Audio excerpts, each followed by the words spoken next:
Eternal God of glory, we bless you very much for this blessed, holy Sunday morning.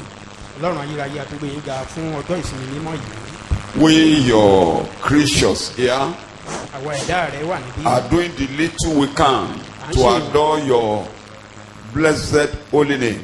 À ń ṣe ìwọ̀n tá a lè ṣe láti bu ọlá fún orúkọ yín ńlá. Even though angels, the cherubim and seraphim, Ó tilẹ̀ jẹ́ pé àwọn áńgẹ́lì, àwọn kérúbù àti séráfù are bowed down before you, wọ́n ń tẹríba níwájú ẹ̀yin Ọlọ́run. and all the hosts of heaven are falling before you. Gbogbo àwọn ogun ọ̀run sì ń tẹríba pẹ̀lú. We two human beings here, whom you created to worship, Àwa iṣẹ́ ọwọ́ rẹ you náà. created to be your partner in eternity.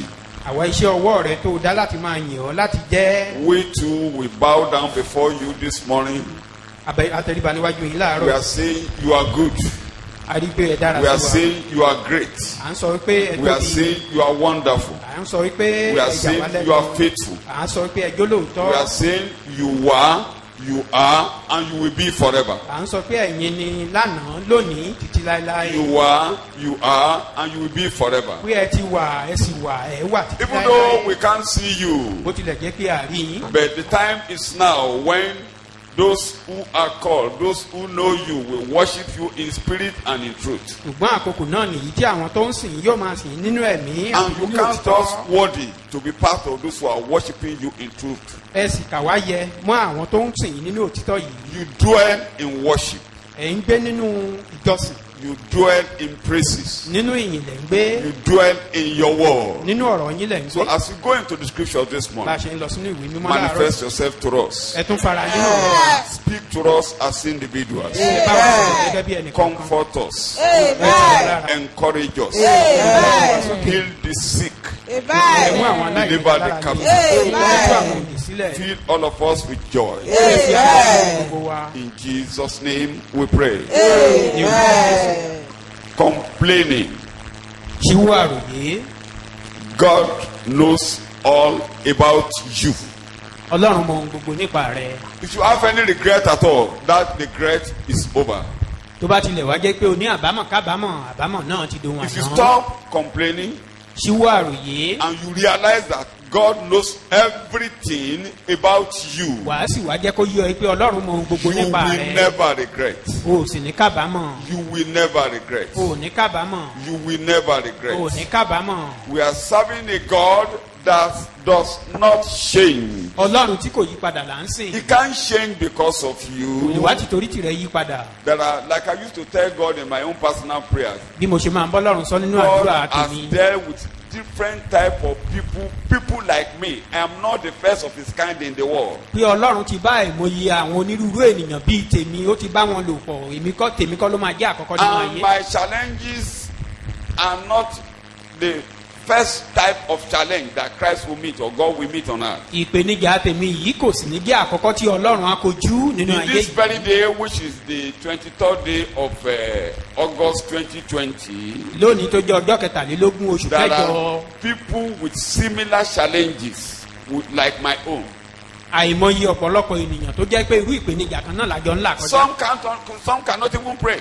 Ọ̀pọ̀lọpọ̀ ò tilẹ̀ lè gbàdúrà. Some cannot even worship. Àwọn mìíràn ò lè jọ́sìn. And yes, God recognizes them Síbẹ̀ Ọlọ́run pàpàrí wọn. and is handling their case. Ó sì ń bójútó ọ̀rọ̀ wọn. So my own case is not different. Torí náà ọ̀rọ̀ tèmi náà kò yàtọ̀. God cannot come to my case and now change his character because of me. Kò lè wá dé orí ọ̀rọ̀ tèmi kọ́lọ́run wá yí ìwà rẹ̀ padà So there is no fún cause for me to grumble. Torí náà mi ò nídìí láti There is no kùn. cause for me to complain. Mi ò nílò àti máa This ṣàròyé. morning you will attend to your case in Láàárọ̀ Jesus' yìí, a dá name. sí ọ̀rọ̀ rẹ̀ láàárọ̀ yìí. We have been looking at the book of Jeremiah. Ìwé Jeremáyà láti ń wò. Jeremiah as a prophet, as a man of God. Jeremáyà gẹ́gẹ́ bí In Jeremiah chapter bí 20, ìránṣẹ́ Ọlọ́run. we Jeremáyà are orí ogún, reading verse 18. ẹsẹ̀ ìkejì. I think Ìlógún I rẹ̀. chose the message. Any translation you use. èyí ṣe tí èmi ti jáde kúrò nínú ìyá mi. That man began to even almost regret that why was he born? Why Ọkùnrin was he yìí born? ó fẹ́rẹ̀ máa kábàámọ̀ pé èrèdí tán fi bí òun. Because he ran into difficulties. Torí pé ó ní ìṣòro. Because he ran into challenges. Torí You are pé ó ní reading, ìpèníjà. you are reading both in English and Yoruba. èyí ṣe tí èmi fi jáde kúrò nínú ìyá mi. Yes. láti rí ìrora àti òṣì àti láti parí ọjọ́ mi ní ìtìjú. Why? Oh, why did I ever leave that womb? Life's been nothing but trouble and tears. Life is nothing but what? Trouble and tears. Say, why is he living in trouble and tears? Béèrè Everything is tó ń gbé tears. nínú wàhálà àti omijé. Don't forget, Ẹ má gbàgbé. this city is a city of tears. Ìlú omijé leléyìí ìlú And God ẹkún. has always made provision Ọlọ́run sì ti pèsè to attend to your cries. láti dá sí When we ẹkún are wa. going to leave this world, it's going to clear all the tears in our eyes. Nígbà tá a bá kúrò níbi Ọlọ́run á nu omijé gbogbo Even nù before kúrò. that time comes, God will clear the tears in your Ṣáájú eyes in ìgbà the yẹn name gan of Ọlọ́run á Jesus. ti nu omijé wa nù So kúrò. you cannot but weep here. A lè ṣàìsọkún nínú But ayé God eléyìí. has something in purse for you. Ṣùgbọ́n Ọlọ́run ní nǹkan nínú àpò rẹ̀ fún wa. So it's natural sometimes to complain. Kò ṣàjòjì nígbà mìíràn tá a bá ń But ṣàròyé. the message given to me to announce to you, Ṣùgbọ́n ọ̀rọ̀ tí a fún mi láti sọ fún wa. I think it's the fourth or the fifth Sunday under this Ó lecture, dàbí pé ọ̀sẹ̀ karùn-ún tá à ń lò lórí that ẹ̀kọ́ I should yìí. announce to you, you don't complain again. Don't complain again. Pé kán sọ fún wa pé ká ṣíwọ́ àròyé o. Don't complain. Ká ṣíwọ́ àròyé. God is at work. Pé Ọlọ́run wà lẹ́nu He iṣẹ́. has not forgotten Kò you. gbàgbé wa. You will never regret that you are born into your family. O ò ní kábàámọ̀ pé a bí ọ sínú ẹbí yẹn. You can not even regret that you are a Christian. You can never regret that you are a O Christian. tiẹ̀ mo mọ̀ pé o ò ní kábàámọ̀ pé o jó You can nígbàgbọ́. only regret if you are not a Christian. Ṣùgbọ́n tó bá jẹ́ aláìgbàgbọ́ ló lè máa kábàámọ̀. But that you are a Christian, you will never regret again. Ṣùgbọ́n pé o jẹ́ onígbàgbọ́ o ò ní kábàámọ̀. We have trashed about 4 major points. A ti wo bíi kókó mẹ́rin sẹ́yìn. I'm going to point number 5. Kókó karùn-ún. And this point number 5, Fẹ́ I wò láàárọ̀ yìí. cannot finish today. Ìkarùn-ún yìí mi ò sì lè parí rẹ̀ Take me lónìí. about 2 or 3 Sundays. A gba bí ọ̀sẹ̀ méjì mẹ́ta At lọ́wọ́ mi.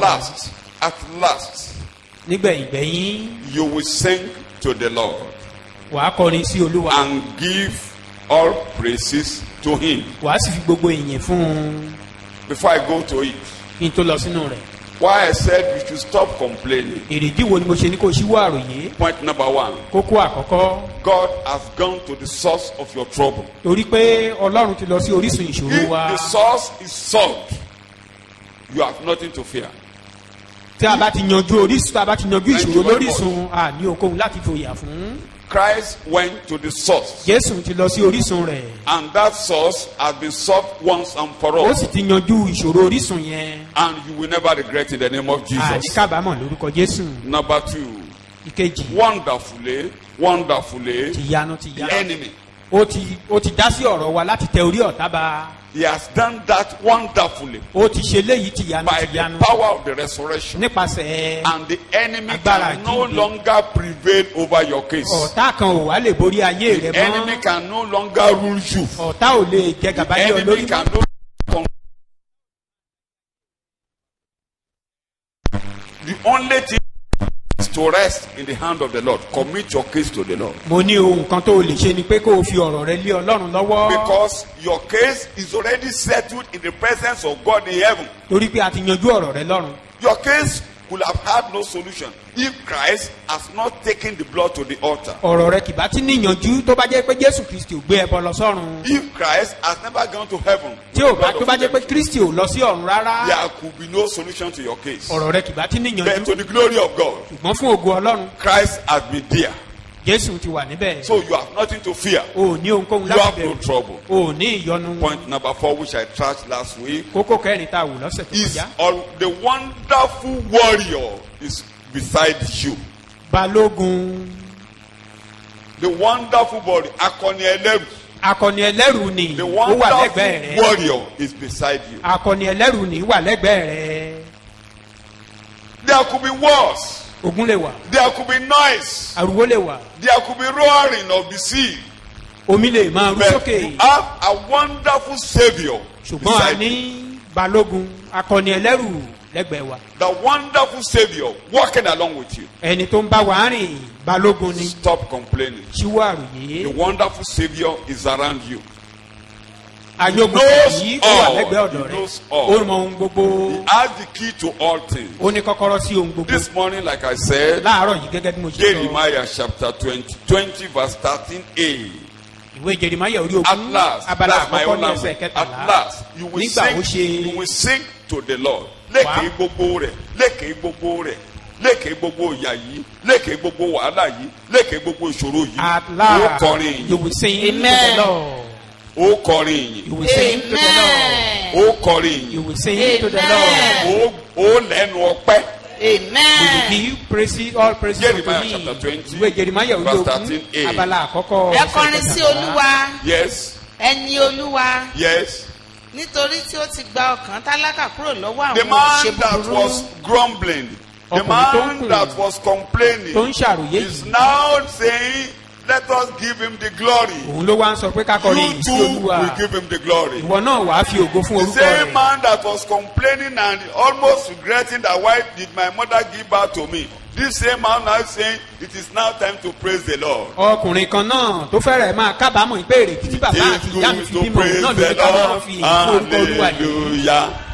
It is good to praise the Lord. Hallelujah. It is good to praise the Lord. Hallelujah. Praise the Lord. Hallelujah. Praise the Lord. Hallelujah.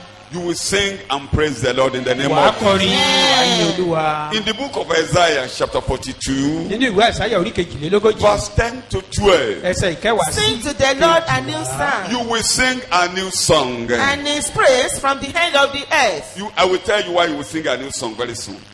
ìdí tí wàá fi kọrin You fún who go àṣọ down to the sea, Yes. and all that is in it. Anywhere you are, even if you are in the sea today, you are in the Ibikíbi tó sea bá of wà difficulty, you will sing praise to the Lord in the name of Jesus. síbẹ̀ wàá kọrin Those fún of you in Olúwa. the sea of trouble, Ọ̀pọ̀lọpọ̀ those tó of you wà in nínú the sea of agbami wàhálà tó gbà. difficulty, you will sing to the Lord in the name of Jesus. Wàá kọrin sí Olúwa. Whatever your trials, whatever your troubles, you will Ohunkóhun sing yòówù kó unto jẹ́ the Lord in the name of ìṣòro àti Jesus. ìpèníjà rẹ, wàá kọrin sí Olúwa.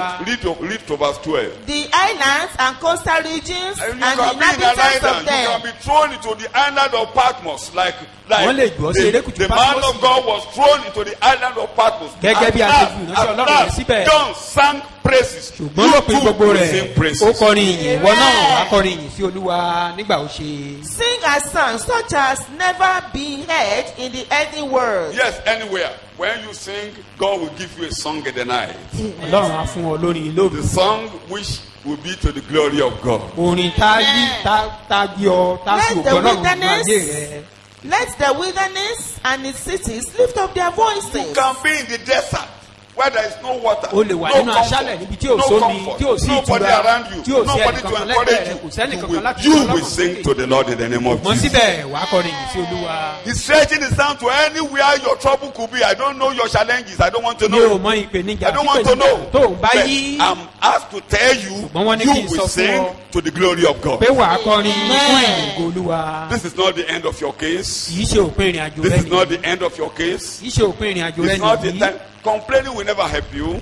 Àròyé ò tilẹ̀ ràn ọ́ lọ́wọ́. In fact, God will judge complainers. Ọlọ́run gan-an tún dá àwọn aṣàròyé Jude told us that Jude the Lord àjẹkóyé is wa. coming. The Lord is coming Bí with Olúwa ń 10,000s bọ̀. of his angels to judge complainers. láti ṣe ìdájọ́ àwọn You know, aláròyé. it is the issue, it is the natural man, it's the Adamic nature that grumbles and complains. Ẹ mọ̀ pé gẹ́gẹ́ bí ẹ̀dá wa ẹ̀dá Ádámù tó ń gbénú wa òun ló máa ń jẹ́ ká But a new ṣàròyé creation, kákùn a new creation, ṣùgbọ́n ẹ̀dá tuntun. somebody who's born again, Ẹni tó somebody ti dà who tún bí. is seeing God daily, Ẹni tó ń rí He's Ọlọ́run seeing lójoojúmọ́. God in every Tó situation. ń rí Ọlọ́run nínú gbogbo ipòkípò tó He bá wà. knows, Ó is mọ̀. convinced beyond reasonable doubt Ó dá lójú that nothing will work ill to him. ipe ohunkóhun ò lè ṣe lòdì sí òun. Whatever appears evil today, Ohun tó bá dàbí ibi God lónìí. meant good. Ọlọ́run ní ohun rere ni Ọlọ́run àti And the ìbẹ̀rù jáde. songwriter say, the cloud that you are looking that is threatening you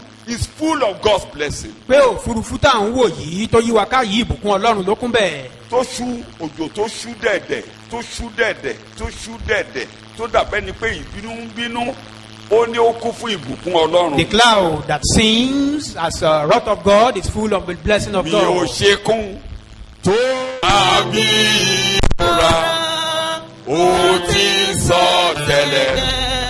Mo mọ̀rọ̀ rẹ̀ pa wọn ajogun gbàlà wọn kò lè ṣàìkọjà láàrin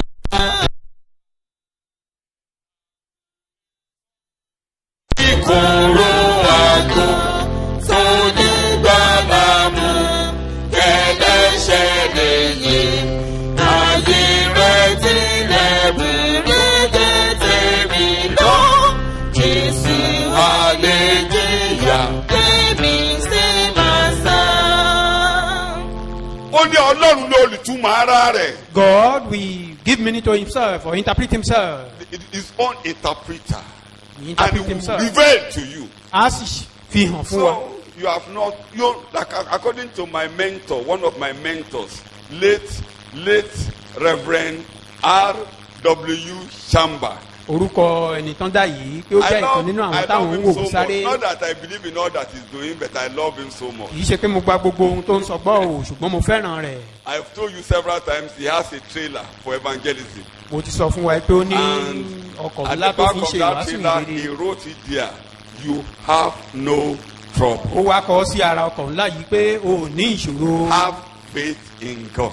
ní ìgbàgbọ́ nínú And I'm Ọlọ́run. telling you today also, you have no trouble. Èmi náà ń sọ fún ọ láàárọ̀ yìí pé o ò ní ìṣòro kíṣòro. What led him to that title? What led him to that title was a desperate case. Kí ló fà á tó fi Doctors ṣe wrote nǹkan tó kọ that yìí man ohun tó le off, tó le but kan God náà has ni. not written him off. Doctors can write you off. Your family members can write you off. People can write you off. God has not written you off. Oníṣègùn lè sọ pé ó ti tán fún ọ àwọn ènìyàn lè sọ pé ó ti tán fún ọ ṣùgbọ́n Ọlọ́run níwájú Ọlọ́run kò tán fún He said ọ. there was a man who was sick and went to coma, and everybody thought that was the end of it. Ó ní ọkùnrin kan wà tó ṣàìsàn dojú ikú tí gbogbo ènìyàn ti rò pé ó ti He tán fún un. thought he was gone, Òun gan fúnra rẹ̀ rò pé ó ti tán. and they have called, maybe they belong to the Roman Catholic Church like I was. They have called the priest to come and give the last sacrament, Wọ́n ti which pe we call àwọn exorcism. àlùfáà kan wá ṣe àdúrà The last ìkẹyìn fún. sacrament that we give to members of the church before they pass away. I knew a man in my town who had taken that sacrament, who took that sacrament more than 5 times and he never died. Sacrament tó ń sọ yìí náà máa ń ṣe fún àwọn tó bá ti ń kú tó bá ti kú. Wọ́n ní wọ́n mọ ẹnìkan tán In the hospital room that the tán man ti ṣe was fún bí lying in ìgbà the márùn tí ò bed, ti sí ìkú. the priest came and gave him the last sacrament, even though himself was not aware that there was a sacrament. Ọkùnrin tí wọ́n sọ yìí àwọn Àlùfáà. àlùfáà wá wọ́n wá ṣe sacrament yìí fún un lórí bẹ́ẹ̀dì àìsàn. And the door was locked. Wọ́n sì tilẹ̀kùn. And after that, the priest went out. It was an intensive care. The Ibi tán ti ń priest tọ́jú went àwọn out of the aláìsàn room táìsàn wọn lè pọnrán and àná he gbé locked sí. the door. Wọ́n sì nígbà As tí the wò priest tí àlùfáà went jáde out, wọ́n tilẹ̀kùn. he said he saw a man, another priest with a heavenly regalia, who entered the room without using the door. Lẹ́yìn tí àlùfáà àti ayé yìí ti jáde kúrò lọ́dọ̀ rẹ̀ ọkùnrin yìí ló wá ń jẹ́rìí pé òun rí àlùfáà kan tó If wọ doors aṣọ are closed, alábàárà he tí ò doesn't sí- need a tí ò door to sílẹ̀kùn attend to wọlé. your case. Are you listening to me? He said, I am the door. I Ó am ní èmi the ní door. ilẹ̀kùn I am èmi ní the door. ilẹ̀kùn Is èmi he ní not the ilẹ̀kùn door? àbí òun kọ́ ní ilẹ̀kùn. If doors are closed, he doesn't need a door to attend to you. Tí wọ́n bá Are you listening to tilẹ̀kùn me? mọ́ òun ò nílò àti gba tẹnumọ̀nà wọlé Human láti beings dá sí can ọ̀rọ̀ náà. lock you up. Ènìyàn lè God does tilẹ̀kùn. not need a door. He doesn't need a key to come to your Ọlọ́run place. ò nílò kọ́kọ́rọ́ kó tó sílẹ̀kùn wọlé ní He tirẹ̀. has the key of David. Ó ní kọ́kọ́rọ́ Dáfídì He's the lọ́wọ́. only one who opens and nobody can Òun shut. lẹni tó ń ṣí tí ẹnikẹ́ni ò lè tì. He closes. If he closes, nobody can. Tó bá open. tì ẹnikẹ́ni ò lè ṣí. Let me ask you this question. Ẹ jẹ́ kí n Has béèrè God ìbéèrè yìí closed lọ́wọ́. your case? Tí Ọlọ́run Let ti me see tilẹ̀kùn your lórí hand. ọ̀rọ̀ rẹ. If God has closed your case, Tó bá jẹ́ pé Ọlọ́run ti tilẹ̀kùn lórí ọ̀rọ̀ you rẹ. know that your case is not yet closed in heaven. Tó o bá ti mọ̀ pé Let àti me see your ìtilẹ̀kùn hand. mọ́ ọ̀rọ̀ rẹ lọ́run jẹ́ kí n If rí ọwọ́ your rẹ case lókè. is not yet closed, let me see your hand. Bí ọ̀rọ̀ rẹ sì wà níwájú Ọlọ́run pé Rise àti on your ìgbà feet kúrò 2 minutes níbẹ̀. and say, God, you Dìde have lórí the ẹsẹ̀ key. rẹ. You have never closed the door. Pé ìwọ bàbá ní kọ́kọ́rọ́ You ò have tí not tilẹ̀kùn closed lórí my ọ̀rọ̀ mi. case. My case is not O ò tí closed. ìṣàṣekágbá lórí ọ̀rọ̀ mi. Human doors can be closed. Ilẹ̀kùn ènìyàn lè tì. Human beings can close the door. Ènìyàn lè tilẹ̀kùn. But with you, my door has not been closed. Ṣùgbọ́n níwájú ìwọ Ọlọ́run The ilẹ̀kùn door to my tèmi ò tí case ì is tì. not yet closed. Ilẹ̀kùn ọ̀rọ̀ mi ò tí ì tì níwájú ìwọ bàbá. In Jesus' name we pray. Ní orúkọ Jésù ni a gbàdúrà. So to cut the story short, sit down. Láì I fàágùn. have said it several times in your presence. Sọ lọ́pọ̀lọpọ̀ And the ìgbà priest níwájú only wa. gave him an announcement. Ó kọ̀ kéde fún He mi. saw the man lying down on the bed. Orí ọkùnrin náà tó sùn Nobody lórí cared àkéte. to shave his head. His beard had Sẹ́ni tó bá gẹrun rẹ̀ irùngbọ̀n overgrown. rẹ̀ gan ó ti kún. You know, you will expect the priest to pray for him. Ẹ̀rọ ìpé bóyá ṣe lọ àlùfáà gbàdúrà fún un. The priest entered and said, Ó kọ̀ wọlé. my friend, Ó ní ọ̀rẹ́ mi. get up, shave your beard. dìde fá irùngbọ̀n Go rẹ to the market and buy the copy of the Bible. lọ sínú ọjà kó o lọ ra Begin bíbélì to read how I walk in Mark in the New Testament. kó o bẹ̀rẹ̀ sí ní lọ ka bí mo ṣe ṣiṣẹ́ nínú ìwé máàkù nínú májẹ̀mú And tuntun the priest went out again àlùfáà sì tún jáde and he looked at himself where he was. ó wá wo ara rẹ̀ níbi tó Who wà has come in? talẹ́ni tó Who is wọlé now around? talẹ́ni tó wà Who has lọ́dọ̀ come mi in? talẹ́ni tó wọlé And he said, get up, shave your beard. dìde And he fárùngbọ̀n got rẹ up ó sì because dìde the word has come. torí Get pé ọ̀rọ̀ up, ti jáde dìde get up. dìde You too will get up of this. ìwọ náà wàá dìde lórúkọ Jésù You will come out of this disaster. wàá jáde kúrò nínú wàhálà Get up. yìí dìde Get up. dìde Get up, dìde get up. dìde In the name of ní Jesus. orúkọ Jésù In the name of ní Jesus. orúkọ It Jésù is the word of authority. Get up from this crisis. pẹ̀lú ọ̀rọ̀ Get up from àṣẹ this dìde condition. dìde kúrò Get nínú up from wàhálà this wilderness. dìde kúrò nínú Get agbègbè up yìí from this sickness. dìde kúrò In the nínú name of àìsàn Jesus. yìí ní orúkọ Jésù Amen. àmín And he got up, ó sì dìde and doctors came in. They told him, "What's happening? What's happening? What's àwọn happening? What's oníṣègùn happening? dé kí ló ṣẹlẹ̀ kí ló dé Get me shaving stick. I want ẹ to bá mi shave. wá I want to shave." ìfárùngbọ̀n And fẹ́ he fárùngbọ̀n shaved. mi Everybody was. Your case will be a miracle.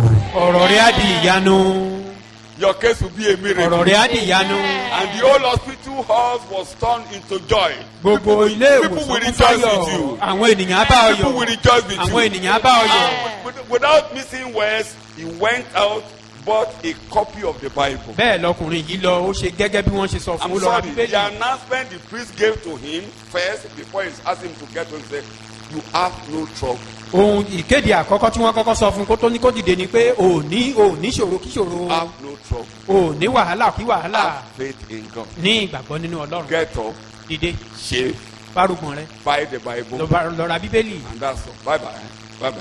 pé ó dìgbà kan I'm náà telling you this morning, èmi náà ń sọ fún ọ you have no trouble. pé ìwọ náà ò ní wàhálà o How many of you say I have trouble? I still have trouble. mélòó nínú wa ló ń sọ pé mo sì ní wàhálà How many of you can declare I have no trouble? mélòó nínú wa ló lè sọ I have wípé mi no ò ní trouble. wàhálà I have no mi ò trouble. ní wàhálà I believe in Jesus. I believe in the mo gbàgbọ́ resurrection. nínú Jésù mo I have gbàgbọ́ nínú faith in the àdínde power of the resurrection. Mi I ò- have no trouble. mi ò ní I have ìṣòro no trouble mi ò ní in the name wàhálà of ní Jesus. orúkọ Jésù In Jesus' name we ní pray. orúkọ Jésù ní àgbàdúrà You can now listen to the Bible. I want to read the Bible to you. mo fẹ́ ka bíbélì báyìí So when kò you tẹ́tí get from sílẹ̀. this place, pick up the Bible and read. tó o bá ti dìde níbí That tó o délé ìwọ solution náà to mú your bíbélì case, kó o kà á you will, it is in the Bible you will develop faith in the world. ọ̀nà àbáyọ sí ọ̀rọ̀ rẹ ni ó wà nínú bíbélì kó o ní ìgbàgbọ́ nínú ọ̀rọ̀ In náà Romans chapter 10 verse 17, nínú ìwé faith Róòmù orí kẹwàá ẹsẹ̀ cometh by ìkẹtàdínlógún hearing, and by hearing the word of God. bí nípa gbígbọ́ ni ìgbàgbọ́ fi ń wá àní gbígbọ́ ọ̀rọ̀ Ọlọ́run Which word will Ọ̀rọ̀ bring wo? faith? Let me ask. Which word will bring faith into us? ọ̀rọ̀ wo ló mú ìgbàgbọ́ wá lámú ìgbàgbọ́ wá bá I'm wa asking, which word will bring faith into us? irú ọ̀rọ̀ wo ló máa mú The ìgbàgbọ́ wá word bá wa of God. Say it ọ̀rọ̀ out. Ọlọ́run The word of God. In other words, we can now deduct that fear comes by hearing the words of men. àwa lè sọ wípé nípa gbígbọ́ ọ̀rọ̀ ènìyàn ni ìbẹ̀rù fi máa ń wá Fear comes by reading the newspapers. pé nípa kíka àwọn ìwé ìgbàdégbà Fear comes ìbẹ̀rù by adé listening to advertisements and so many jingles on the television and radio. pé ẹ̀rù adé nígbà tá a bá ń tẹ́tí sí àwọn nǹkan tí Fear wọ́n ń sọ will lórí enter rédíò you lọ́pọ̀lọpọ̀ when you ìgbà begin to listen to experiences of people in the world. pé ẹ̀rù adé nígbà tá a bá bẹ̀rẹ̀ sí ní tẹ́tí sí ìrírí ayé lóríṣiríṣi Thank you very much. You listen to the jingles. You listen to those advertisers who are talking of what people are seeing. This word is terrible. This word is terrible. àwọn ìrírí ayé tá à ń Fear gbọ́ will come lóríṣiríṣi into you. pé ayé yìí burú o ayé yìí le o Fear eléyà wá will mú come to ìbẹ̀rù you wá when you see people who claim to be men of God and they speak the word of men to you. Fear will come to you. nígbà tá a bá rí àwọn ìránṣẹ́ Ọlọ́run tá a rò pé ìránṣẹ́ Ọlọ́run tó wá ń sọ̀rọ̀ ènìyàn tó ń sọ̀rọ̀ gẹ́gẹ́ bí ènìyàn fún wa Fear will ìbẹ̀rù adé come when you see your friends, your colleagues, your mother, your father speaking the experiences of man with you. ìbẹ̀rù adé nígbà tí àwọn ọ̀rẹ́ wa àwọn ìyá àwọn bàbá wa tán bá wá ń sọ̀rọ̀ ìrírí tán ti ní tó ń sọ fún wa. when you see anybody who talks to you the word of God. ṣùgbọ́n ìgbàgbọ́ á wá ìgboyà adé nígbà tá a bá ti rí ẹni tó fi I want to ọ̀rọ̀ read the Bible to tó you. fi bíbélì bá wa sọ̀rọ̀ tó fi gbà wá níyànjú. And the Bible is telling me you will at last sing a new song. bíbélì sì wà ń jẹ́ kó yé mi pé You lẹ́yìn will ọ̀rẹ́ at yìí wàá last kọrin sing a new song. wàá kọrin tuntun. No matter what you are going through, ohunkóhun yòówù kó no máa là matter kọjá. what miracles you have experienced here, ìjẹ́ ìyanu kíṣẹ́ ìyanu yòówù kó one ti day, ní one day, Lọ́jọ́ the kan. door of this place will be closed and another door will be opened to you in heaven. àtìlẹ̀kùn ibi lọ́jọ́ kan àti sílẹ̀kùn ọ̀run sílẹ̀ fún ọ. Jesus was in trouble like you were in trouble. jésù náà ti la ìṣòro kọjá gẹ́gẹ́ bá a ṣe ń là á kọjá In yìí. Isaiah chapter 40, Psalm 40, Psalm 40, Psalm orin 40, dáfídì orí ogójì Psalm 40, just verse 3. When you ẹsẹ̀ read it, ìkẹta when you read it from verse 1, it was in the miracle, deep down into the miracle. ó wà nínú You can read erùpẹ̀ from rẹ̀ verse ní 1. ìsàlẹ̀ You ní can read ìsàlẹ̀. from wọ́n sì verse fi 1. orin tuntun sí mi lé Bọ́ọ̀lù á fi orin tuntun sí àní wa. orin tí ọlọ́run wa Yes. ọ̀pọ̀ ènìyàn ni yóò rí i tí Yeah, yóò we wá. join you. àwọn Amen. ènìyàn I bá say ọjọ́ people will join you. àwọn ènìyàn bá Amen. ọjọ́. A song of praise to her God. Many shall see and fear, revere and worship and put their trust and confidence Let me reliance in remind the you Lord. of what Jesus told us in John chapter 20, in John chapter 16. ẹ jẹ́ kí n rán wa létí ohun tí jésù kristi bá wa You sọ can nínú ìwé johannu orí read from verse kẹrìndínlógún 20 through 22, but I may not be able to read everything because láti of my ẹsẹ̀ time. ogún sí Lóòótọ́ ìkejìlélógún lóòótọ́ ni rẹ̀. mo wí fún yín. Yes, Ẹ̀yin ó máa sọkún ẹ̀ ó sì máa pohùn réré there ẹkún. is a time of weeping. bí àkókò ẹkún wà There is a time of crying. àkókò ìpayín There is a kékeré time of troubles and difficulties. àkókò wàhálà àti But ìṣòro a time is coming, you will be joyful. ṣùgbọ́n àkókò ń bọ̀ tí wà Just bẹ̀rẹ̀ like sí a ní láyọ̀ pregnant woman. gẹ́gẹ́ bí obìnrin tó lóyún. A pregnant woman had his days of crying.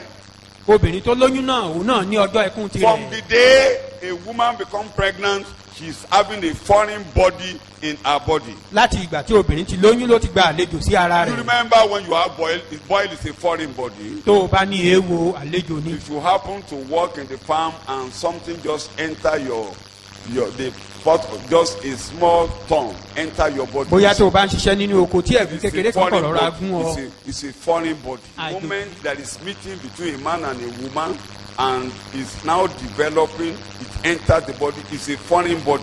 nígbà That tí the body of the ìbáṣepọ̀ bá wà woman, láàrin ọkùnrin the body of the àtòkùnrin woman will be destabilized. àlejò á wọ ara obìnrin yìí àkòní ara rẹ̀ á gba àlejò ọ̀tọ̀. It's the beginning of trouble, ìbẹ̀rẹ̀ wàhálà ni and that trouble will end one day. wàhálà yìí á sì dópin lọ́jọ́ The kan. trouble will be increasing as day goes on. a máa dàgbà sí bọ́jọ́ ṣe ń gorí ọjọ́. Sometimes, maybe after 2 or 3 months, bóyá lẹ́yìn oṣù if méjì it's mẹ́ta the one that will be bringing out saliva, it will be salivation. tó bá jẹ́ ìta máa tutọ́ ni ìtọ́ ni ṣá. If it's the one that will be having fever, it will be fever of fever. tó bá that- jẹ́ ìta rẹ̀ a máa fever gbóná that ni ìgbóná ni the ṣá. prayer of any man of God cannot quench. ìgbóná tí àdúrà ìránṣẹ́ ọlọ́run kí ìránṣẹ́ ọlọ́run ò lè tù lójú.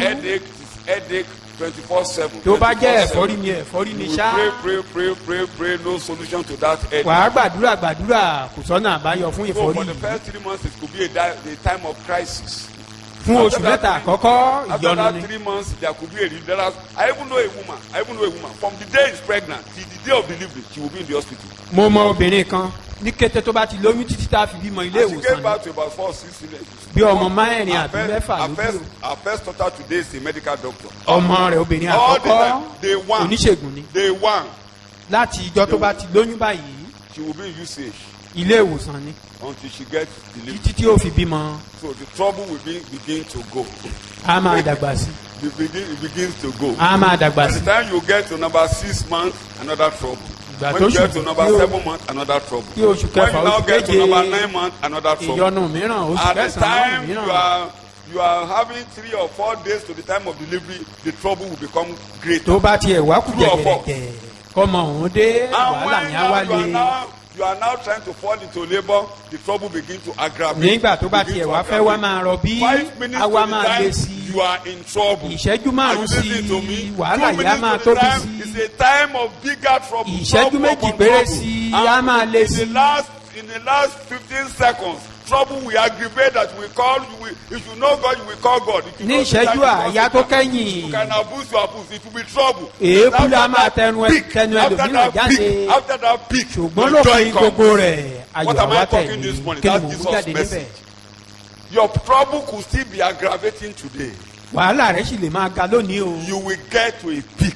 wàá dé orí rẹ̀ wàá And dé òkè after rẹ̀ that pátápátá peak, it will come down. lẹ́yìn òkè yìí After that adẹnukọlẹ̀ peak, your joy comes. lẹ́yìn òkè yìí After ayọ̀ that rẹ̀ á wá dé peak, your joy comes. lẹ́yìn òkè yìí ayọ̀ rẹ̀ á dé So you have no trouble. ò ní ìṣòro At last, you will praise the Lord. lẹ́yìn òrẹ́yìn wàá At yin last, olúwa you will sing a new song. lékè gbogbo rẹ̀ wàá kọrin ìyìn sí olúwa Let me just mention about 4 points ẹ jẹ́ kí n kàn fẹ́nu kan kókó bíi this mẹ́rin morning or 5. 1. mẹ́rin àbí márùn. Why will you sing and give praises to Him? ìdí wo ni wàá fi kọrin ìyìn Number tí wàá 1. ṣe yìn Let this mind, jẹ́ kí eléyìí ó kalẹ̀ nínú ọkàn rẹ̀. all fury against you is forever over. gbogbo ìbínú lòdì sí wa láti mú kúrò títí láyé. All the fury in the presence of God against you is forever over. gbogbo ìbínú tó lòdì sí wa níwájú olúwa The láti mú only kúrò. person that can be at variance Ẹyọ ẹnìkan tó lè máa bínú against sí you wa. is God. òun ni ọlọ́run. And God is at variance with every human being on earth. gbogbo ènìyàn yé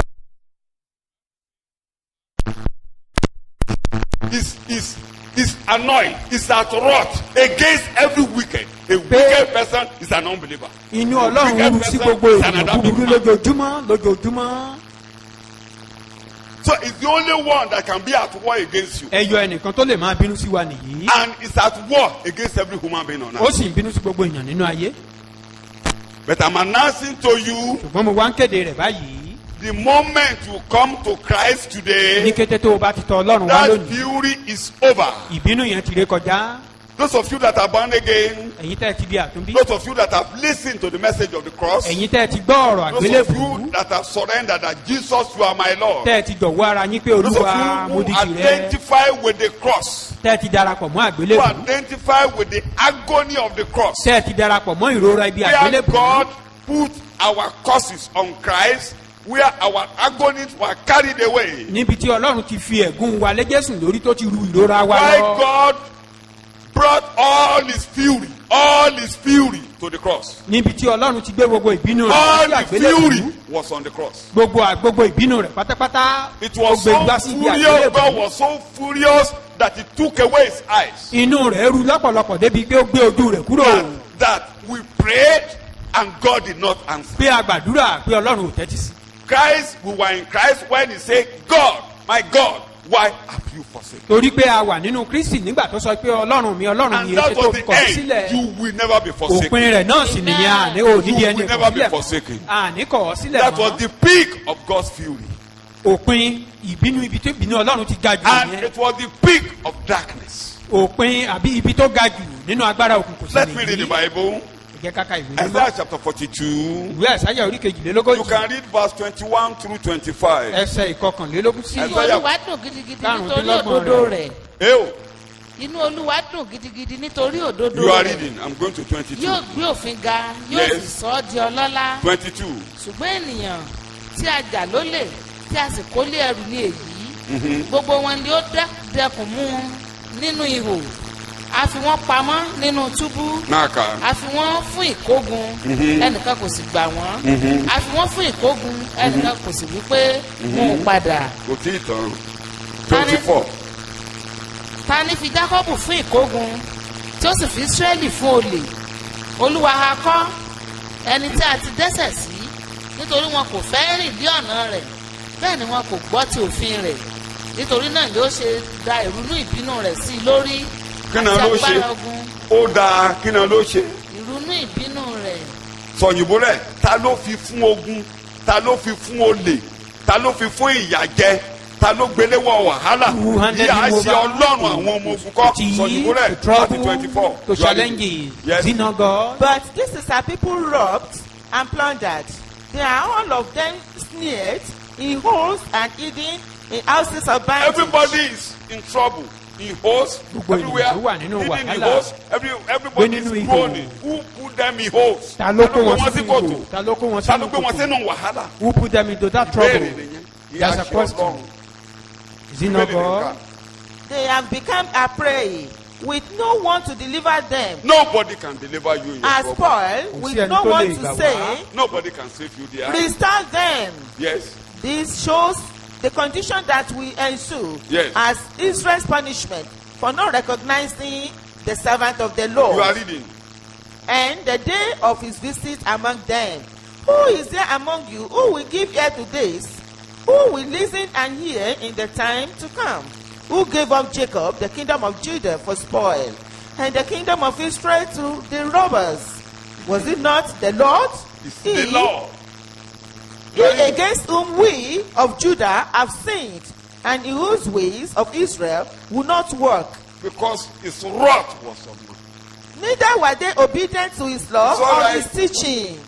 So the fury of God is on sinners. Ìbínú Therefore he Ọlọ́run poured wà lórí out gbogbo on ẹlẹ́ṣẹ̀. Israel Fury of God, we have given to captivity, we were given to troubles, we Àti were fi wá given to fún Satan, ìkógun, we were a fi given wá to fún èṣù. all type of all manner of captivity and we become a prey Gbogbo ìgbèkùn kígbèkùn àwa di ìjẹ because fún of ọ̀tá. the fury of Nítorí God. ìbínú Ọlọ́run.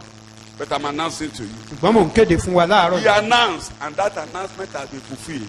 Ó ti kéde rẹ̀, a sì ti mú ìkéde yìí The ṣẹ. cup of fury, the Pé cup of my fury Aago ìbínú that is in Ọlọ́run your hand, tó wà you lọ́wọ́ will wa. not drink it Pé à again ní mò ń mọ́. Amen. because Jesus has come to the cross. Torí pé Jésù ti lọ sí ibi Jesus àgbélébùú. has come to the cross. Jésù ti In lọ Isaiah sí orí 50 in àgbélébùú Isaiah ibi 51, àgbélébùú. 21, 22. Isaiah 51. Ìwé àṣàyàn orí 22. kọkànléláàádọ́ta ẹsẹ̀ Isaiah kọkànlélógún. 51, 21, 22. the Lord and your God, who pleads the cause of his people. Underline it. The Lord your God. Olúwa Only Ọlọ́run. one that can step into your case. Ẹyọ ẹnìkan tó lè The dá sí only ọ̀rọ̀ one wa. who plead the cause of his people. Ẹni is tó ń the gbẹjọ́ àwọn only ènìyàn rẹ̀. Lord. Òun nìkan. Underline. The only Lord who is Olúwa the kan náà. advocate of his people. Gbọ́ àwọn Only ènìyàn rẹ̀ rò. Lord who is the one that can plead your case. Olúwa kan náà Is tó the ń only gbẹjọ́ àwọn one that ènìyàn rẹ̀ can rò. step into your case. Òun nìkan ni ẹni tó lè dá sí ọ̀rọ̀ wa. I can't step to the case of my wife. I can't. Mi ò dá sí ọ̀rọ̀ I have ìyàwó a mi. limit.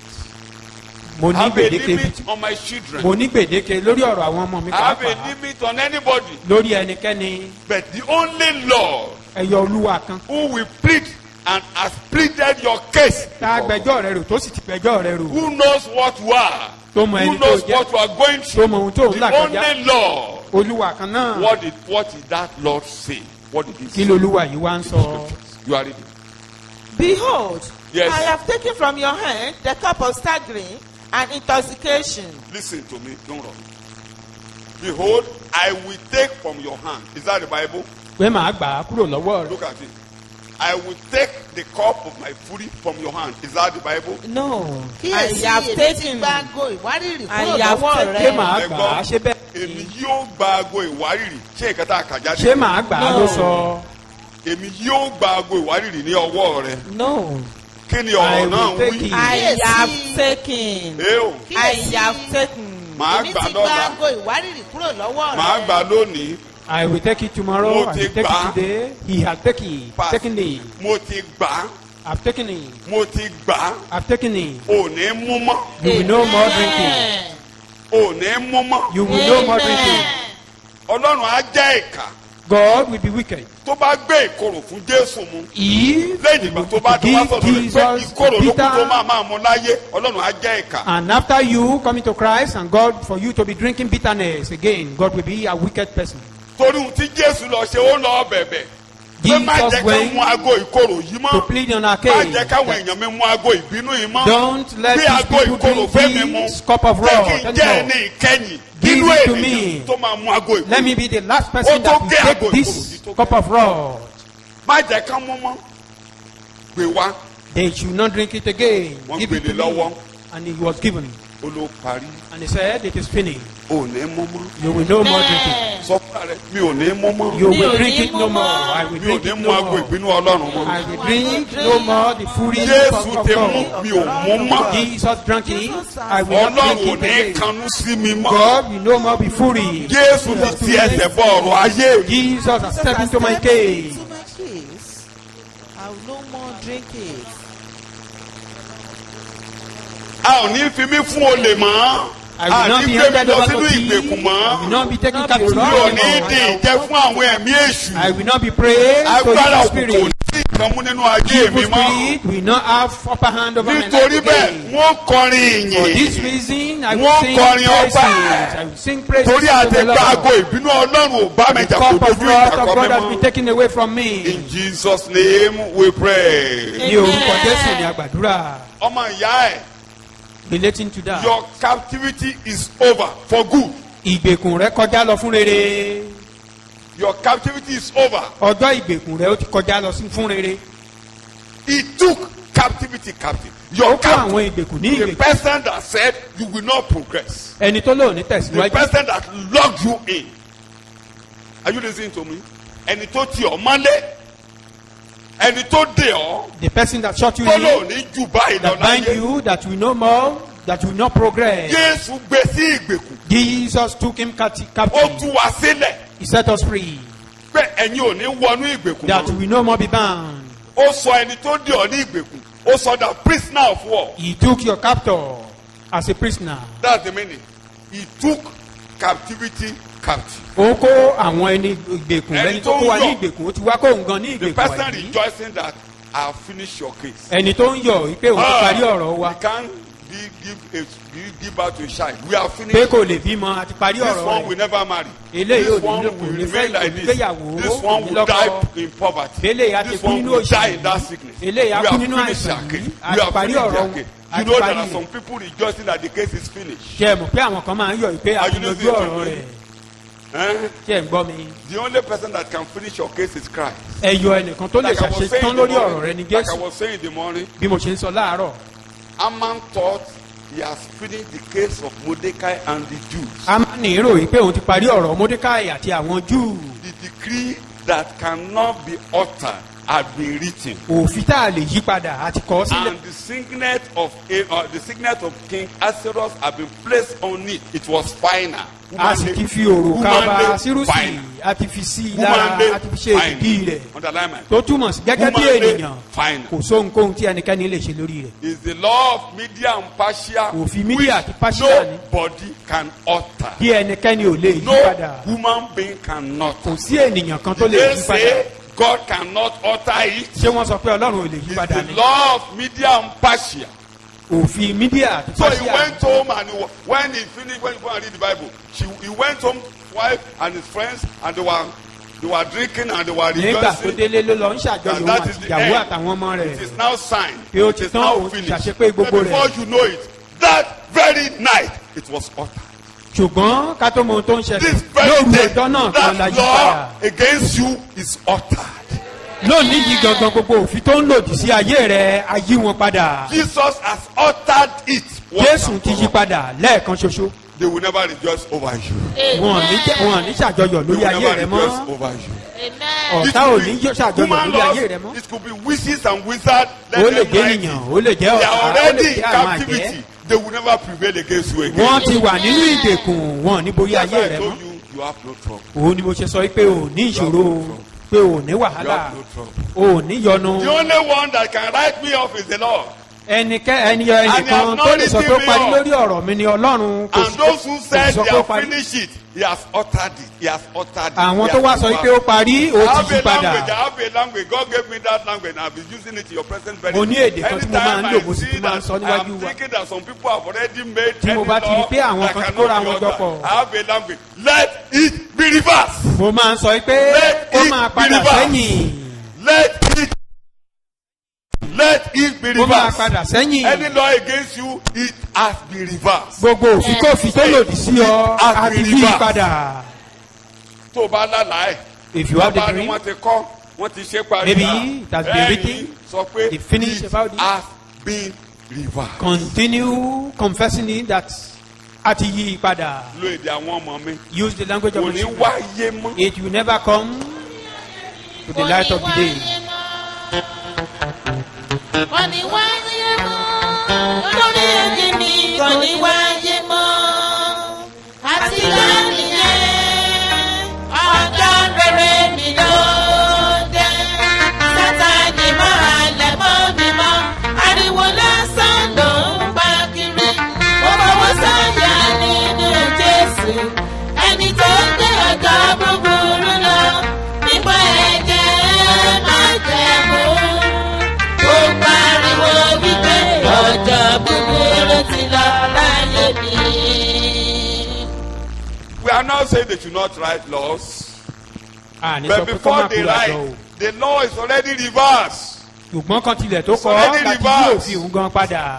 I have another language. I have Oní so èdè many mìíràn. language. Èdè mi pọ̀ o. I'm sorry, oh, they would have come yesterday. Ó ṣe mí láàánú àná lẹ̀ bá ti wá. But today you have now come. Ṣùgbọ́n òní tẹ́ wá wá yìí. You are too late. Ó ti pẹ́ yín. Tell them you are too late. Sọ fún wọn pé wọ́n ti pẹ́. You are too late. Wọ́n ti pẹ́. If you came yesterday, maybe you have succeeded. Tó bá jẹ́ pé àná lẹ wá ni bóyá ẹ̀ bá That ṣàṣeyọrí. yesterday, Christ had not died. But Àná today, yẹn Jésù ò tí today kú. is my day. Ṣùgbọ́n èní lọ́jọ́ mi. Today is my Èní ni day. ọjọ́ tèmi. Day the Lord has Èní ni made. ọjọ́ tí Olúwa I dá. will rejoice in Màá máa yọ̀ it. It's nínú my rẹ̀. day. Ọjọ́ tèmi It's ni. the day of salvation. Ọjọ́ ìgbàlà ni. It's the day my case has been settled in heaven. Ọjọ́ tí a ti yanjú ọ̀rọ̀ mi Sorry, lọ́rùn. oh, you are too late.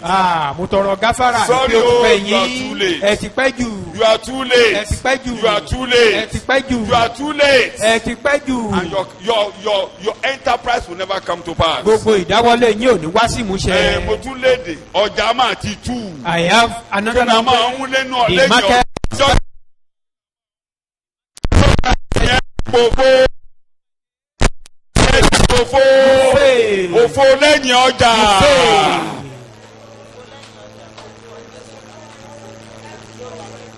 Orúkọ Jésù ni In àgbàdúrà. Jesus' name we Ní pray. orúkọ Jésù ni àgbàdúrà. And when they were rebuilding the temple of Jerusalem in the days of Ezra, Nígbà tí wọ́n ń tú odi Jerusalem kọ́ nígbà ayé Ezra. because the temple had been demolished because of sin. Torí pé a ti wó tẹ́ḿpìlì náà mọ́lẹ̀ And torí Jesus ẹ̀ṣẹ̀. now said, I am going to build a temple. I'm going to raise it up. I will pull it down and I will raise it up 3 days. Jésù ní màá wó palẹ̀ màá sì kọ́ láàrin ọjọ́ And mẹ́ta. all that is disturbing us, all that is against us, pull down. Gbogbo ohun tó ń yọ wá And I lẹ́nu will tó raise gbógun you tì up wá again. pé màá wó gbogbo wọn mọ́lẹ̀ màá wá gbé ìwọ And the dìde. law now was written according Awakọ̀ to all Cyrus had already written, which King Darius again now implemented. He now say, Gẹ́gẹ́ bí "If there is àkọsílẹ̀ tí Kírúsì anybody tí Dárúsì wá múṣẹ. that will be against the building of this tabernacle, this temple, Bí ẹnikẹ́ni tí ó bá gbógun ti kíkọ́ tẹ́ḿpìlì yìí let go to their house, ẹ lọ sílé rẹ̀. pull the pillar and the stick in their house, Kẹ́ yọ igi àjà ilé rẹ̀. and let that man be hanged on the tree. Kàn sì fi irú ọkùnrin bẹ́ẹ̀ kàn fi kọ́ sórí igi. Ilé tó kọ́ kan yẹgi ẹ̀ kí lè ti That house be òun pulled kan gbé down. kọ́ sórí igi. Then you will be Ẹni bá ti hanged. ní ayé rẹ̀ ò ní létò. Anyone that say your life will not be Jésù wa kọ́ organized. wọn á yẹgi ilé rẹ̀. Any house that person be Wọ́n á gbé you òun gan kọ́ sórí igi. will be dilapidated. Now Olúwa this will be ó ti hanged. kọ́ ilé ó ti kọ́ ilé. Because- Ó lébi kì í gbé ilé tí a fi. He had built a house, but God never Olóńgbé. blessed the house built with him. Ó ní ilé mi ó wò. said, Onírò ìbìnújẹ́ I will ọkàn. observe. Ó wá rìrì sí. Níwọ̀n ìgbà tọ́kàn ẹ̀ bá ti so mọ́ Bíbélì. As long as you are Ẹni bá ti praying lóun máa and the gbé word of àníjẹ́ God, ká ayé rẹ̀ ó létò. A ó yẹgi anyone ilé is rẹ̀. against the organization of your life, Agbóhùn his kan own sórí igi. life, his own house will be pulled down and will be Ayé hanged. rẹ̀ ti di létò, ó ti létò, ó ti Your life létò, ó is ti already di kíkọ́. organized. À ń gbé eyín ró, à gbé eyín lórí You are ìpè being àwọn fulfilled. apostles. We are À ń gbé upon ẹni the bá ti ní foundation kó of má the kọ́, apostles. ẹni bá ti ní kó má dàgbà, ẹni bá ti Anyone ní that kó is má saying you will dàgbà, not grow, a ó yẹgi ilé that will rẹ̀. disorganize your life, his house will be pulled down. So your captivity is over. Ọjọ́ ìgbèkùn rẹ ti dópin. Your captivity is over. Ọjọ́ ìgbèkùn rẹ ó ti Oh, dópin. your captivity is over. Ọjọ́ ìgbèkùn ti I think the dópin. lecture is taking another turn in my hand. The Ó lecture. dàbí ẹni pé ọ̀rọ̀ Well, náà ti ń gba. well, if I can't finish it, I thought I would finish this one today. Mo rò pé màá lè bójútó Because I have eléyìí another, lónìí. I have another tea. I have another tea. Mo for tún next ní week. àwọn nǹkan Point number mìíràn 3. mo ní fún wa. Your joy is coming. ọjọ́ ayọ̀ rẹ̀ ń Praise bọ̀ God, because your salvation will be completed. pé wàá yin olúwa nítorí pé à á ṣe àṣepé ìgbàlà rẹ Right now, lọ́wọ́lọ́wọ́ báyìí underline my language. kíyèsí Your ọ̀rọ̀ mi salvation is total and final. ìgbàlà rẹ a ti ṣe àṣepé rẹ̀ Jesus paid all the price. pé jésù ti san gbogbo gbèsè And lórí you rẹ̀ have nothing to pay. o ò ní ohunkóhun láti san But a day is coming. ṣùgbọ́n ọjọ́ kan ń You know, bọ̀ we are still having trouble here. a sì lè ní ìyọnu A díẹ̀ day díẹ̀ is níbí coming ṣùgbọ́n ọjọ́ that kan ń bọ̀ our body, àgọ́ ara our yìí body will be saved. àgọ́ ara yìí á rí Our ìgbàlà body is tirẹ̀ still passing through some crisis. ó sì ń today. la àwọn ìpèníjà kan This is kọjá a lónìí mortal body. ara erùpẹ̀ A day is coming when immortality will swallow up this mortal. pé ìgbà kan ń bọ̀ tí àìkú á wá gbé ara kíkú eléyìí mì You understand the Ṣé work èdè of mi yé wa? redemption? Light has overcome darkness. ètò àjínde pé ìmọ́lẹ̀ ti gbé òkùnkùn mì Kí mo ló gbókùnkùn mi? Ẹ o sọ bẹ́ẹ̀ ìmọ̀lẹ̀ ti gbé òkùnkùn mi. the light has Òkùnkùn ò swallowed lè darkness. borí ayé mi mọ́. Darkness cannot encompass or overcome my Ew. life again. Ẹ o òdodo ti gbé àìṣòdodo mi. Righteousness swallowed unrighteousness. Torí àti gbé òdodo Ọlọ́run wọ̀ ọ́. Because the righteousness of God is upon us already. A ò aṣọ ìbàjẹ́ aṣọ ẹ̀gàn That aṣọ filthy èérí garment, àti bọ́ ọ kúrò garment of àti reproach, wọ̀ ọ́ ní agbádá àti ìgbàlà remove the àti garment wọ̀ ọ́ ní of aṣọ salvation, òdodo garment of so righteousness òdodo have ti been put gbé upon us. àìṣòdodo wọ̀ Therefore, righteousness has swallowed unrighteousness. ìdáláre ti gbé ìdálẹ́bi mu. Justification has swallowed guilty, guiltiness. a ò ní dá ọ lẹ́jọ́ mọ́. You will no more be judged. That swallowed condemnation. No more condemnation. Kò sí Say ìdálẹ́bi that. mọ́. No more condemnation. Ìdálẹ́bi ò sí mọ́. No more condemnation. Ìdálẹ́bi ò sí mọ́. I am in Christ Jesus. Mo wà nínú Jésù. No more Kò sí condemnation. ìdálẹ́bi mọ́. I have no case to answer. Mi ò lẹ́jọ́ I have kẹ́jọ́ no case jẹ́. to Mi answer ò before lẹ́jọ́ the kẹ́jọ́ heaven and jẹ́ earth. níwájú You Ọlọ́run. can hear the word. I Ìwọ have ilẹ̀ no gbọ́ case ọ̀rọ̀ to Olúwa answer. mi ò lẹ́jọ́ jẹ́. You animals, hear it. You have no case to Ẹ̀yin answer. ẹranko ìgbẹ́ ẹgbọ́n mi ò You lẹ́jọ́ human beings jẹ́. have no case to Ẹ̀yin answer. ènìyàn ẹgbọ́n mi ò lẹ́jọ́ You jẹ́. principalities and powers have no case to Ẹ̀yin agbára answer before òkùnkùn God. kágbára òkùnkùn mi ò lẹ́jọ́ jẹ́ Have lọ́dọ̀ no case ẹnikẹ́ni. to answer. Mi ò lẹ́jọ́ jẹ́ lọ́dọ̀ So ẹnikẹ́ni. the wind of the world cannot be contrary to me any longer. Ohunkóhun ò lè ṣe lòdì sí mi nínú ayé You yìí cannot mọ́. work against Ẹ lè me. ṣe lòdì sí mi. No more condemnation. Kò sí No ìdálẹ́bi mọ́. more Kò sí condemnation. ìdálẹ́bi mọ́. No more Kò sí condemnation. ìdálẹ́bi mọ́.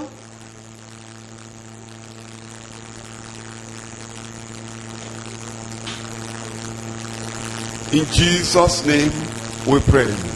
Ní orúkọ Jésù ni a gbàdúrà. Let me now read 1 Peter chapter 3. Pétérù kìíní orí 1 kẹta. Peter chapter 1. 1 Peter chapter 1. Pétérù kìíní orí kìíní. Let me read some few verses. olùbùkún di ọlọ́run Yes, àti you bàbá can jésù read. kristi olúwa You wa can read New International Bible, New Living Translation, New Living Translation. If you can get it, have a language there. New Living Translation. If you don't get it, you can read any other version. No call for alarm. From verse 3, 4, 5. olùbùkún di ọlọ́run Yes. àti bàbá jésù kristi olúwa wa Yes. ẹni tí ó tún wa bí gẹ́gẹ́ bí ọ̀pọ̀lọpọ̀ àárò nínú òkú Underline those languages. I'm not interpreting the whole thing. I only a language in verse 4. I mean in verse 5. We are born again. That you are born Bí again. a ti tún wa bí. That you are born the second time. Bí a tún tú wa bí lẹ́ẹ̀kejì. You are born into something. A bí wa sínú kinní When kan. we were born into this world, Nígbà tá a bí wa we sínú were eléyìí. born into sorrow. A bí wa sínú ìbànújẹ́. The first thing a child will do is to weep. here. Ohun àkọ́kọ́ tí ọmọ tuntun á ṣe ni kó sọkún. If he doesn't weep, he's not welcome. Tí ò bá sọkún, wọn ò ní True kíkà bọ̀. or false? Ṣé mo parọ́? You are welcome into this place with weeping. A kí wa káàbọ̀ sínú ayé eléyìí pẹ̀lú ẹkún. You know our traditional people, they tell lies when they want to name a child. Àwọn tó ní ìbílẹ̀ wa wọ́n máa ń parọ́ nígbà tó bá fẹ́ sọmọ lórúkọ. Take on. Wọ́n á ní kó gba oyin The sẹ́nu. word is sweet. Pé ayé yìí dùn o. Is the word sweet? fi ayé dùn ní tòótọ́. Take honey, the word is sweet. wọ́n á fi oyin sí lẹ́nu wọ́n ní ayé dùn. Take sugar, the word is sweet. wọ́n á fi ṣúgà sí lẹ́nu pé ayé dùn. Liars. irọ́. You are born into decay here. àbí wa sínú ìdìbàjẹ́ níbí. Thank you, Jare, to go to in order not to swear too much.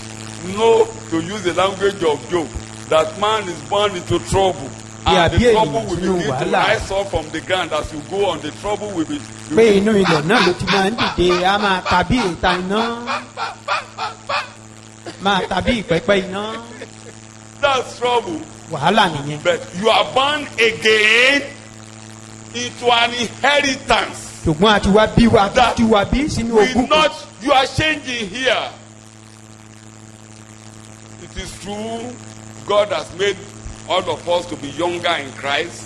àwọn ojú wa ń dán sí lójoojúmọ́ nínú So I'm Kristi. not flattering you when I'm telling you kì í that ṣe pé you mo are fi girlish. kì í ṣe pé mo fi ń pọ́n wa ò kì í ṣọ̀rọ̀ ìpọ́n ni But pé ojú wa ń Jesus dán. has done that by making us a new creation. Jésù ló But ṣe léyìí in nípa sọ wá di ẹ̀dá tuntun. in practical sense of it, ṣùgbọ́n ní ìṣe are rẹ̀ we gangan. growing younger in age every day? ṣé ọjọ́ orí wa ń kéré sí ni. Are we not changing every day? ṣé àgọ́ ara ò máa yí padà lójoojúmọ́. So, but the where we are born again into, he said, that's why I say you are younger. You ṣùgbọ́n are níbi tá a bí wa tá a tún wa bí into a sí. state that will not change. a bí wa sí. A state that will, you are reading. ohun tí. Yes. All praise to God, Yes. the Father of our Lord Jesus Christ. Yes. It is by His great mercy that we have been born again. Yes. Because God raised Jesus from the dead. Yes. Because God did what? Jesus from the dead. You are reading. Now we live with great expectation. Yes. And we have a priceless inheritance. We have what? A priceless what? Inheritance. ogún tí a lè di tí ò ṣe é díyelé. Reserved. An inheritance that is kept in heaven for you. An inheritance. Where is it kept? ogún tí a ti tọ́jú sọ́run dè wá. Eh? tá a fi Where pamọ́ is sọ́run it dè kept? wá. So pé a rí gbàlà o. That we are Olùdá saved. rí gbàlà rẹ ni o. that is the purpose of our being saved. Torí kí la ṣe rí gbàlà? Torí kí la ṣe ń wá ṣọ́ọ̀ṣì? why do we come to church. Torí kí la ṣe ń wá ṣọ́ọ̀ṣì? why do we come to A church. fi ogún kan pamọ́ dè yín níbo la an fogún yẹn pamọ́ inheritance sí? is kept for us Níbo in la fogún heaven. yẹn pamọ́ sí? kept for us in Ogún yẹn ò sí heaven. níbí o. it's not here. Tí mo lógún yẹn ò ṣe ó wà níbi níbi ẹnìkan ló sọ̀rọ̀ lẹ́nu ọjọ́ mẹ́ta yìí. I was discussing with someone Ó ní bàbá recently. òun ó ní owó kan. Nígbà He said wọ́n bèrè lọ́wọ́ bàbá títí. his father has a Wọ́n ní kò particular jẹ́wọ́ money owó and yẹn. he tried Owó yẹn to get ó lọ gbẹ́ the. kòtò nínú kòkó ó rí mọ́lẹ̀. The man took the money into the cocoa farm and buried it there. Ó rí mọ́lẹ̀. Buried the Owó money yẹn there. pọ̀ tó rí mọ́lẹ̀ ọlọ́run ṣáà ní kó jẹ́ kárára ilé kan tán lọ bá rí tán bá ṣe ń jù díẹ̀ ní owó yẹn ká yìí kán jẹ́ mọ́nú lẹ́bí lórí The mọ́nú. money would have Nínú been kòtò. totally destroyed. He Ó just put bàjẹ́. it in a pit. Bó o gbé sí báǹkì ó máa If you bàjẹ́. put it in the bank, it will. Owó tí ẹ fi Green. sí báǹkì owó tí ẹ fi sí báǹkì ní 1970. The àbí money ní you kept in the bank 1990. in Ṣé the báyìí owó 90s. yẹn lẹ máa rí lónìí? Do you still Or have they the dance money? Does the money still retain its Ilé value? ìtẹ́ fi síbẹ̀ gan léṣe ti dà sán. Even the one you put there last year Dọ́là ti gbèjẹ bẹ́ẹ̀. has been devalued. Àbí dọ́là ò ti gbèjẹ báyìí. Dọ́là ti gbèjẹ. Ìgbà kan náà ń ṣe ìdí ẹ̀. Ìgbà tá ń ṣe ìdí Nàìjíríà ń kíní nígbà ayé Buhari àkọ́kọ́ tán ní In the first regime of Buhari, ní náírà kan. 3 naira per dollar. Èló and they bẹ́ẹ̀. were grumbling then that Now things 400 and is something naira to a single dollar. 400 and something. Ìgbà yẹn la ń tò fún mílíkì. Ń tò fún mílíkì. ẹyọ ọ̀kan rẹ̀ ti lé lápò méjì báyìí. Ń tò fún ráìsì. A fi ogún kan pamọ́ dè yín níbo An la fi pamọ́ sí. inheritance is kept for us in heaven. Born anew into an inheritance which is beyond the reach of change. It's beyond the reach of change. tí àyípadà ò lè dé It bá cannot decay. kò lè bàjẹ́. Imperishable. It's imperishable. ìdíbàjẹ́ Kept for you. Reserved Where? in heaven for you. Reserved. fún wa ní ọ̀run. Kept. Reserved. ṣé nísàlẹ̀ Afẹ́pamọ́ náà ni Yorùbá máa pè é. Yorùbá lè dè fún reservoir. ilé ìtọ́jú nǹkan Wọ́n sí. reserve ẹ̀. Tọ́ bá sọ pé a reserve nǹkan. a reserve torí ìgbà tẹ́lẹ̀ ìbá tán. When you reserve something that is for Joseph, the time of nílẹ̀ scarcity, Egypt ó reserve àwọn oúnjẹ ìgbà like Joseph did èèyàn máa dé. in Egypt. Ìgbà tí ayé ìbá tán la tó máa ṣílẹ̀kùn ogún It yẹn. was when this Eléyìí was máa end tán that àbí kò ní that door tán. of the inheritance will So be opened. This reserve one will wà. eventually end. Kí mo ló wà? That one Yẹn mo fi sọ fún tí Jésù fi kọ́ was ayé pé kept in the ẹ fi reservoir. nǹkan sí reservoir yẹn o. Ẹ máa fi nǹkan ránṣẹ́ sí reservoir o. Try to Torí send reserve something yẹn náà máa there. ṣí nígbà tẹ́ bá kú That òbí o. reservoir will be Má opened jẹ́ kí when we leave reservoir this yẹn place. ṣófo bá ti Don't ṣófo, allow that kó máa reservoir to be délé bá. empty. Ẹ fi ìṣúra yín pamọ́ síbi tí. Keep your treasure Ee o. where cankerworm One and naira other tó things fi will not síbẹ̀ ní ruin it. 1990. Value rẹ̀ ò change. In naira that you kept there as far back as 20 Gbogbo years tó fi ago, pamọ́ the síbẹ̀, value value remains. ẹ̀ ò change. The value remains. Value tó ní nígbà yẹn ló máa bá nígbà tó bá You dé. meet the same value whenever you get there. Fi nǹkan pamọ́ síbẹ̀ o. Keep something there. Torí bẹ́ẹ̀ lẹ ṣe rí gbà náà. That is the purpose of your salvation. Kí ni mo wí ẹ̀yin ọmọ Ọlọ́run? Àwa á máa pa yín mọ́ Then, níṣẹ́ tẹ́ ẹ wà níbí yìí. A máa pa yín mọ́ lójoojúmọ́. God will be keeping us Torí daily ìgbàlá tè kẹyọ kan. because our salvation remains. Remain Mo one. ní ìgbàlá kù. Mo ló ti kù. It remains one. Torí tọ́bẹ̀ bá bà ọ́ láwọ́ báyìí, á ṣẹ̀jẹ̀. Tá a bá tètè If you mú. mistakenly Àwọn cut kan your wà tó hand, jẹ́ pé ọpọlọ you'll wọn á be máa ṣiṣẹ́ bleeding. bí agogo pé tetanus ti dé o. Ẹ tètè fún lábẹ́rẹ́ tí o Some ní people tetanus. may be Torí thinking tetanus kà of nínú tetanus ìwé. because of the Àdẹ̀kọ́rọ́. knowledge they have, and they are not lying. Ìgbàgbọ́ nìkan ló lè borí tetanus. Wọ́n kúrọ́. It's only faith that can overcome Tó bá that. tún báyìí tó bá tètè tọ́jú. Ó ní pé kó má rìn báyìí. If you fell down, if you don't take care of yourself, you'll be Bí a ṣe walking. jókòó yìí báyìí. As we are sitting here. Ẹ̀yin ò pè sẹ́nu àwa kan mọ́. Some of us, we have removed teeth or tooth Tí ò pé mọ́. Kò dẹ̀ sẹ́ni tó lè replace ẹ̀. have been removed, and no one can replace it here. Kan fún ọ lẹ́yìn góòlù wọn lè bá ọ kẹ́yìn kan. Though they may Ó put lè fi- artificial ó lè fi teeth wo ata- there, ó lè fi wọ ẹran jẹ. but you cannot use that one to crush some bone or some other thing. Ojú mi ò ṣiṣẹ́ mọ́. I cannot see very well again, Tí o dẹ̀ sí kan tó fẹ́ ṣe lé lórí. and there is nothing you can do about it, Tí o dẹ̀ sí pé ṣe ló dẹ́ṣẹ̀. and it's not a sin. Ẹ mọ iye ọdún tí Ìsáàkì fi fọ́jú. Do you know how many years Isaac used without sin? Isaac was, yes, he was totally blind. He became a blind man. He couldn't with a beauty. recognize the difference between the twins. He couldn't know the difference between Jacob and Esau. Kò mọ ìyàtọ̀ láàrin àwọn ìbejì rẹ̀ He was mọ́. even confused. He said, Ojú rẹ̀ I'm dàrú. hearing the voice of Jacob. Ó ní òun But lóhùn what I'm Esau, touching, ṣùgbọ́n what I'm touching, let me ara smell. Esau ni mò ń fọwọ́ kàn yín, ṣùgbọ́n òun tí mo ń gbọ́ yìí ó yàtọ̀ sí tirẹ̀. I'm smelling Esau. Mo gbọ́ òórùn I'm Ísáù touching lóòótọ́. Esau. Mò ń But fọwọ́ the kan voice Ísáù is lóòótọ́. Jacob. The Ṣùgbọ́n voice òun is tí mò ń Jacob. gbọ́ yìí ó jọ ti Jákọ́bù. Can he do anything about Ṣé ó it? lè ṣe ohunkóhun nípa rẹ̀? He has no option Kò sóhun than tó to fẹ́ ṣe. bless his Ju than to pé bless Jacob. kó bùkún Jákọ́bù. Was God fighting him? Ṣé Ọlọ́run ń bàjá ni? Jacob went on a journey. Jákọ́bù rìn ìrìn àjò. Spent 20 years after that. Ó lo ogún ọdún níbẹ̀. Even long before that, because they have blessed them and Esau had gone to Ó ti bùkún wọn, Ísáù ti bá tilẹ̀ 20 lọ. years Jákọ́bù ti bá in tilẹ̀ lọ. Pante Aram before coming back, and he met Isaac, and Isaac died, and Esau and Jacob buried him. Ó lọ, ó tún wá padà bá àwọn náà ni wọ́n tún wá sin òkú rẹ̀. So his body changed. Àgọ́ ara rẹ̀ ti yí padà. So your body can change here. Àgọ́ ara tìrẹ náà lè yí padà níbí. And it's even changing. Ó tiẹ̀ ń yí It's padà. not even changing for the better. Yìí ti ṣe pé ó ń yí padà sí rere pàápàá. It's changing for the worse. Ó ń yí padà sí. But we are going to a place that the body will not change. Ṣùgbọ́n ibi tá à ń lọ, ibi tí àgọ́ ara ò ti ní yí padà ni. That's when we are going to bless the Lord finally. Ibi tá a ti lọ máa fìyìn fún Olúwa nígbà Our ó ṣe place nìyẹn. beyond the reach of shame. Ibi tí ìyípadà That is ìsinsìnyí why yóò lè dé. we have the salvation of the body. Òun là á fi ní ìgbàlà àgọ́ ara And the Bible yìí. declares, Bíbélì sì jẹ́ kó yé wa. because of my time, I'm already spent. Philippians chapter 3, Fílípì orí kẹta. You'll be meeting me in further lectures. Ẹ máa Only pàdé mi giving you nínú àwọn releases. ẹ̀kọ́ mìíràn. Chapter 3, verse Fílípì 20, orí 21, kẹta 22.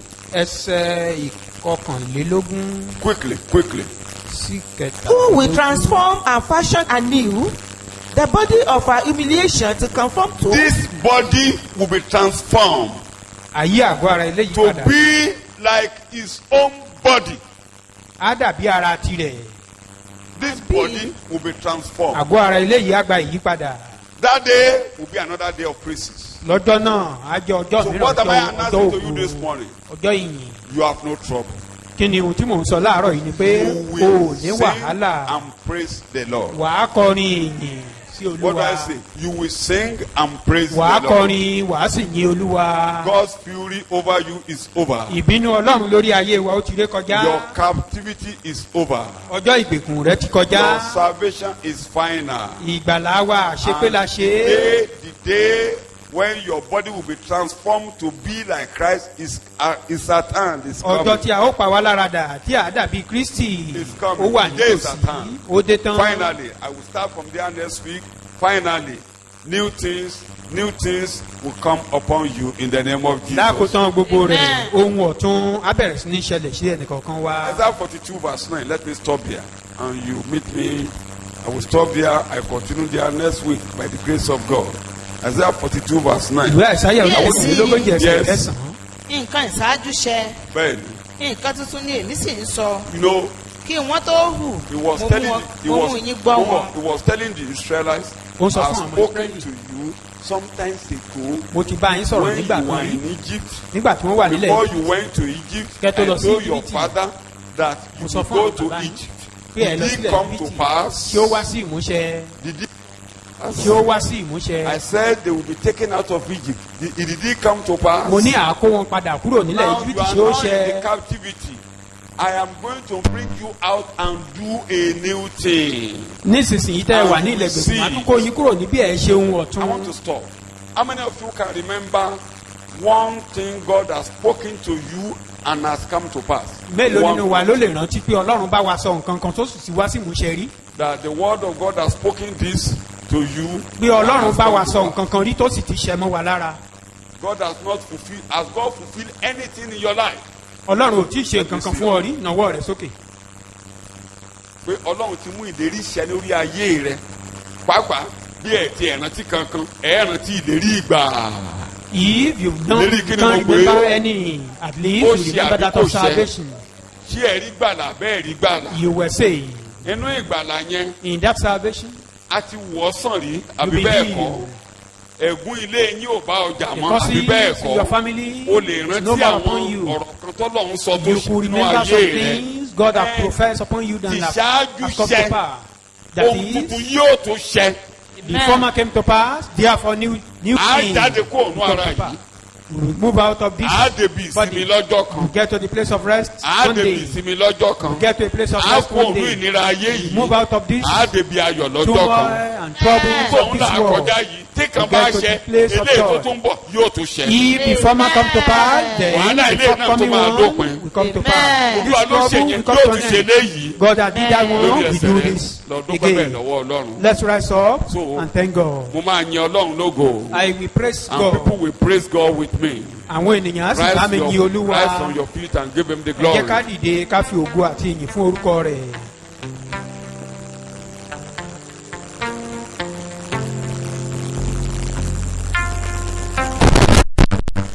Pẹ́ lọ́wọ́ Let us Ọlọ́run. thank God for that.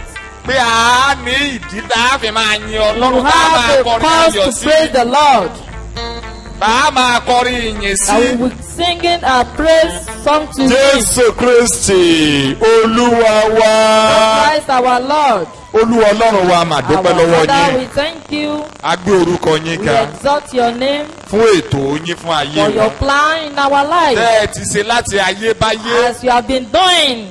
Pé bí wàhálà bá ń bá ayé ẹ̀ If the ṣètò táwa fi if the máa God bá are ní ayọ̀ encountering fún wa. problem, Lórúkọ you Jésù have a day of joy Kristi for Olúwa us. Father, Lord, wa. accept our thanks. Bó o fẹ́ Jesus. tún bá wa sọ yìí. You have been Àwọn kan wọ́n ní tẹ́ ń sí ojú wa sí. those things that you are Ìyẹn opening ní our sẹ́ni eyes Jésù to. ti Kristi ti parí lórí The igi work that àgbélébùú. Jesus has finished on the cross, Pé ó ti rọ́pò wa. that he has Ó ti replaced ru us, ìbànújẹ́ he wa. has bear all our Ó ti ru fury, wàhálà wa. he has bear all our Adúpẹ́ lọ́wọ́ yín predicament. Ọlọ́run. Lord, we thank you. Lórúkọ Jésù Kristi, Olúwa gba Father, ọpẹ́ wa. Lord, I will accept our thanks. Ní orúkọ Jésù Kristi, Olúwa gba ìyìn wa Father, Lord, o. accept our praise. Ògo ni forúkọ yín Glory Ọlọ́run. be to you, Lord. Bá a ti wá ń tẹ̀síwájú As we are Ọlọ́run. progressing, Bá a God, máa jẹ́wọ́ ẹ̀. that will be confessing A you. fẹ́ kí orin ayọ̀ kó máa We gba want ẹnu wa. our mouth to be Kí full ayọ̀ kó of máa the gba song ọkàn of wa. joy, and our Lórúkọ heart to be Jésù filled with Kristi, your bẹ́ẹ̀ ni joy. kó rí. So shall it be in the mighty Àní name of lónìí Jesus. gan-an. Today, Nígbà tá a ń la kíní, tá a ń la wàhálà yẹn when we kọjá. are passing through the Ilé challenge, ìròyìn kó sọ nínú wa.